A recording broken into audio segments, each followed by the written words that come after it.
别动手，我们只是……真傻的，还是叫老大好听。要不我们叫你主人？是什么实力了？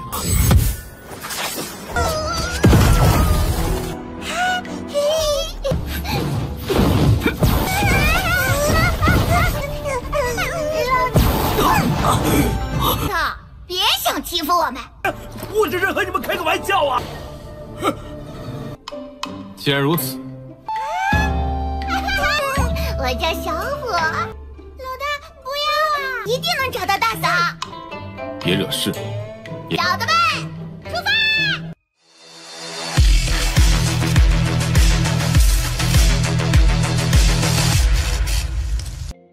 ！Halo semua ya, selamat datang di Ruang Sinema. Bagaimana kabar kalian semua? Semoga selalu sehat dan baik-baik saja.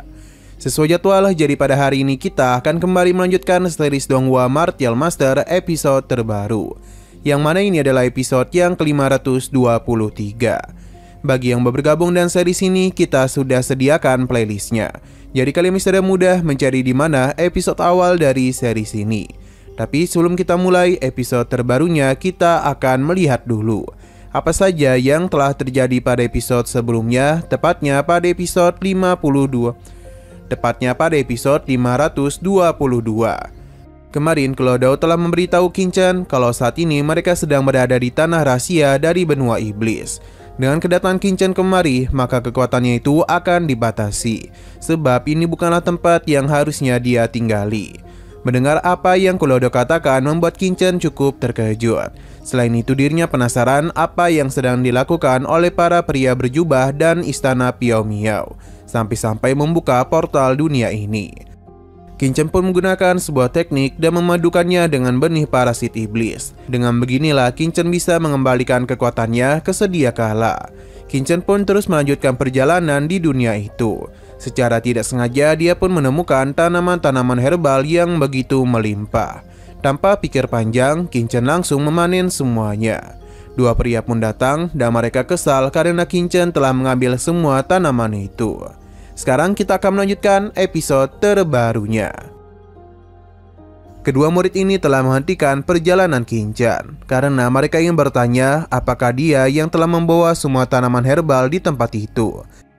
Jika itu memang benar, maka lebih baik Qinchan memberikan hal ini kepada mereka daripada nantinya dia malah mendapatkan hukuman.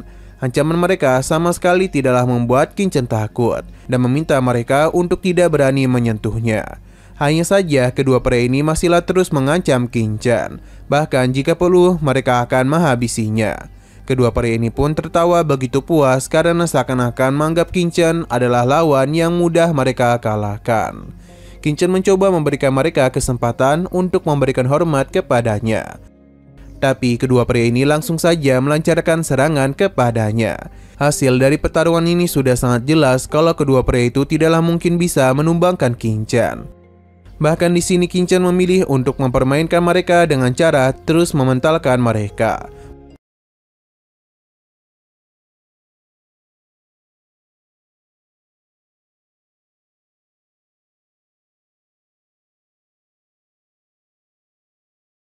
Bukannya sadar kalau Qinchan saatlah kuat, mereka ini malah semakin menjadi-jadi. Bahkan pedang mereka keluarkan hanya demi bisa menghabisi Qinchan. Tapi tentu itu bukanlah apa-apa. Dengan mudah Qinchan menghancurkan serangan mereka dan kembali mementalkannya. Masih belum menyerah, pria ini pun bangkit. Tapi Qinchan sudah berada tepat di bawahnya dan melancarkan serangan yang seketika saja menghabisi pria tersebut.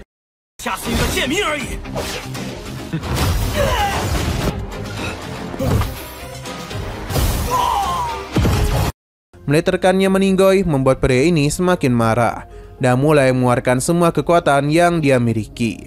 Serangannya berhasil dirinya arahkan kepada Qinchan. Ia pun sangat percaya kalau itu adalah akhir dari hidup Qinchan. Hanya saja serangan semacam ini tidaklah mungkin bisa melukainya. Seketika saja pria ini pun menjadi ketakutan, ditambah Qinchan melakukan pergerakan dengan begitu cepat. Karena sudah telanjur membuatnya kesal, maka pria ini pun melancarkan serangan tanpa pola yang jelas. Ini tentu dengan mudah Qinchan hindari. Dan kali ini adalah gilirannya untuk segera menghabisi pria tersebut. Karena bagaimanapun Qin Chen masihlah memiliki begitu banyak urusan. Tidak bagus untuknya jika terus membuang waktu di sini.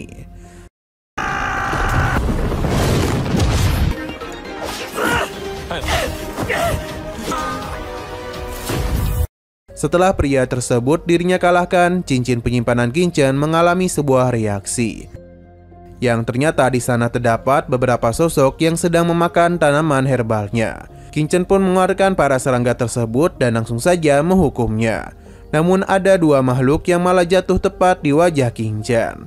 Kedua makhluk ini meminta untuk tidak dihabisi karena mereka hanya lapar saja. Walaupun penampilan mereka agak aneh, tapi mereka ini cukup imut juga. Klou Dao pun keluar untuk memberitahu Qin Chen kalau ini adalah serangga roh yang seharusnya berada di benua iblisnya. Mereka pun semakin bertanya-tanya apakah serangga ini memiliki hubungan dengan benua iblis. Nah, serangga roh ini pun mulai mendekati Qin Chen dan memanggil namanya, karena bagaimanapun Klou Dao juga memanggilnya sebagai itu. Akan tetapi Qin Chen masihlah belum terlalu percaya kepada serangga roh ini. Walaupun begitu, kedua serangga ini tetaplah berusaha untuk mendekat dengannya, sebab mereka tahu kalau Qin Chen sangatlah kuat. Terlebih lagi mereka juga ingin menjadi bawahannya seperti apa yang Klou Dao lakukan. Klou Dao yang kesal pun mencoba untuk menghabisi mereka. Namun pergerakan dari kedua serangga ini cukup cepat.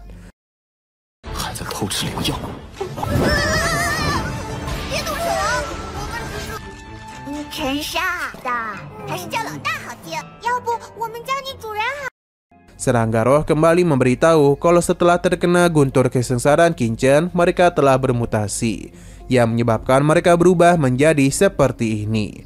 Dan ketika mereka baru bangun, rasa lapar langsung mereka rasakan. Jadi mau tidak mau mereka pun memakan sedikit tanaman dari Qin Chen. Tapi Qin Chen langsung mengeluarkan semua tanamannya, karena yang mereka makan itu cukup banyak. Bahkan ada beberapa tanaman yang sudah tidak bisa lagi dia gunakan. Untung saja Qin Chen ini masihlah mengampuni mereka dan menanyakan bagaimana bisa kedua serangga roh ini berada di dunia itu. Sayang sekali mereka tidaklah tahu karena di tengah perjalanan mereka tiba-tiba saja dibawa pergi dan sampai di tempat ini. Padahal mereka itu tengah tidur di selimut yang hangat. Qin Chen paham, hanya saja dia masihlah penasaran kedua makhluk ini akan menjadi apa. Ia pun meminta mereka untuk tetap diam di sana. Sedangkan Qin Chen pun mulai mengeluarkan pedangnya dan secara tiba-tiba saja langsung melakukan penyerangan. Akan tetapi serangan Qin Chen tidaklah mampu melukai kedua serangga itu. Mereka berdua salinglah berpelukan dan membuat pertahanan, yang membuat pedang-pedang Qin Chen seakan-akan tidaklah mempan kepada mereka. Melihat kondisi mereka yang baik-baik saja membuat Qin Chen terkejut. Bahkan kedua serangga ini juga sama terkejutnya karena mereka masihlah bertahan hidup.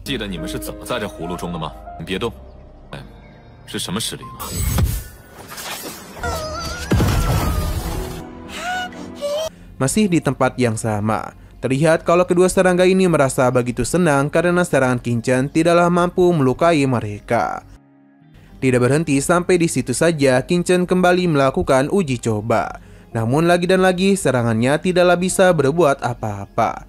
Malahan kedua serangga ini hanya pusing saja melihat kilatan cahaya petir. Qin Chen dan Klou Dao sungguh tidak menduga dan apa yang mereka lihat saat ini. Qin Chen pun menanyakan perasaan dari kedua serangga, yang mana kedua serangga ini malah kebingungan.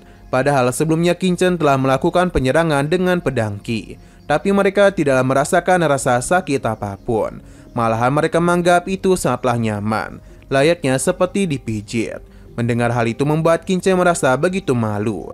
Dia lalu mencoba pedang Qi-nya kepada Klou Dao. Tentu dia tidaklah merasa nyaman karena serangan Qin Chen telah menyakiti dirinya dan membuat Klou Dao harus jatuh pingsan.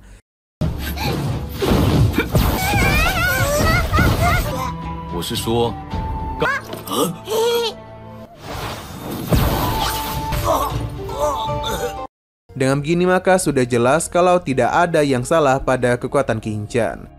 Dia pun kembali mengeluarkan pedangnya karena ingin menguji sesuatu. Sedangkan Klou Dao sudah menjaga jarak agar tidak terluka. Serangan kembali Qin Chen lancarkan kepada kedua serangga. Tapi lagi dan lagi ini tidaklah menyakiti mereka. Namun rasanya ada yang berbeda karena kali ini mereka merasakan mati rasa dan sedikit bergetar. Tidak berhenti sampai di situ saja, Qin pun kembali meningkatkan pola serangannya, yang mana itu membuat Kulodao semakin ketakutan. Sedangkan kedua serangga menerima serangan tersebut. Kali ini serangan Qin telah menyakiti mereka. Kulodao yang penasaran pun mencoba untuk melakukan sesuatu. Kedua serangga ini berhasil dirinya tangkap, namun mereka dengan mudah keluar. Mereka tidaklah suka disentuh oleh tulang hitam seperti Kulodao. Jika dia membuatnya marah, maka mereka akan melakukan penyerangan kepadanya. Kedua serangga pun memberikan perintah kepada kawanannya untuk menyerang. Kulodao yang ketakutan pun meminta untuk dimaafkan karena dia hanya bercanda saja. Untungnya kedua serangga ini masihlah memaafkannya.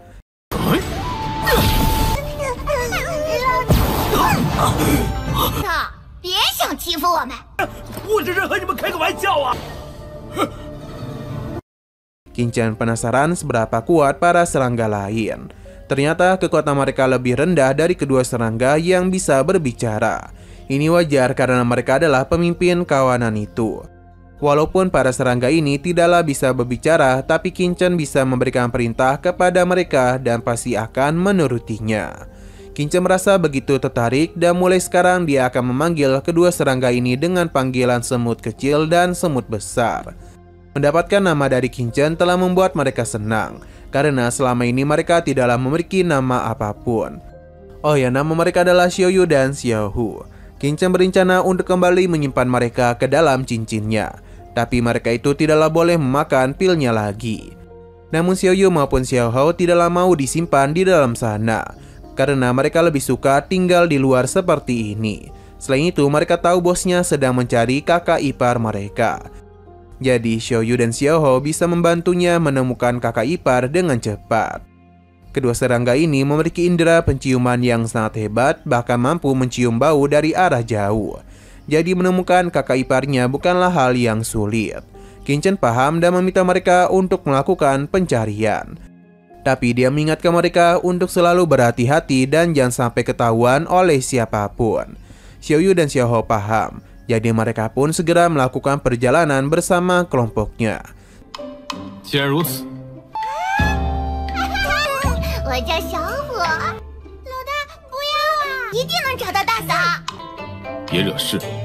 小的们，出发！ Sedangkan Qin penasaran dan keberadaan Suan Lingtao miliknya, yang mana serangga ini kembali mengejutkan Kulodao. Karena Suan Lingtao miliknya memiliki aura dari benua iblis. Qin membenarkan hal tersebut, karena serangga roh ini memang berasal dari benua iblis sejati. Aroma dari tempat ini sangat cocok untuk mereka, dan membuat para serangga bisa bermutasi dengan cepat. Shino berpindah kepada Xiaoyu yang terus melakukan pencarian. Dia tidaklah ingin mengecewakan bosnya karena bagaimanapun mereka telah dibiarkan keluar. Jadi Xiaoyu akan berjuang dan sangat keras agar bisa menemukan kakak iparnya. Bagi yang tidak tahu, saat ini mereka tengah melakukan pencarian kepada Qiansu.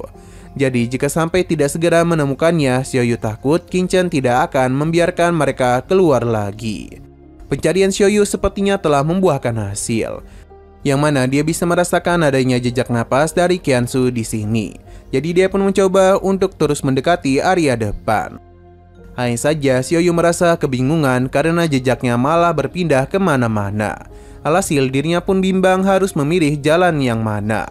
Di tengah semua itu, Xiaoyu pun dikejutkan dengan kelabang besar yang siap untuk memakannya. Tanpa berlama-lama, Xiaoyu pun memilih untuk melarikan diri. 有大嫂的气息。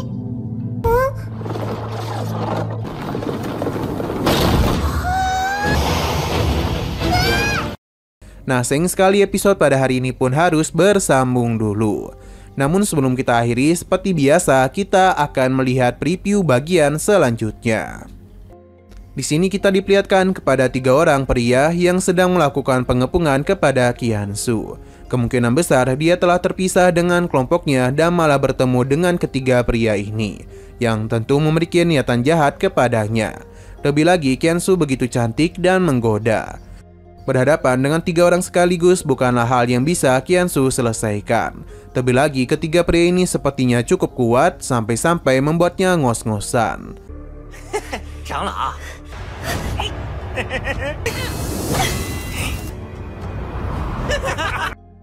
Oke, sekian dulu pada video kali ini. Untuk video selanjutnya akan segera hadir. Jadi bagi kalian yang ingin mengikuti series ini, langsung saja klik subscribe dan aktifkan loncengnya. Terima kasih yang sudah menonton video sampai habis. Jika kalian suka pada video ini, klik like dan share ke teman-teman kalian tentang channel ini. Dan ditunggu aja kelanjutannya. Oke, sampai jumpa di video selanjutnya.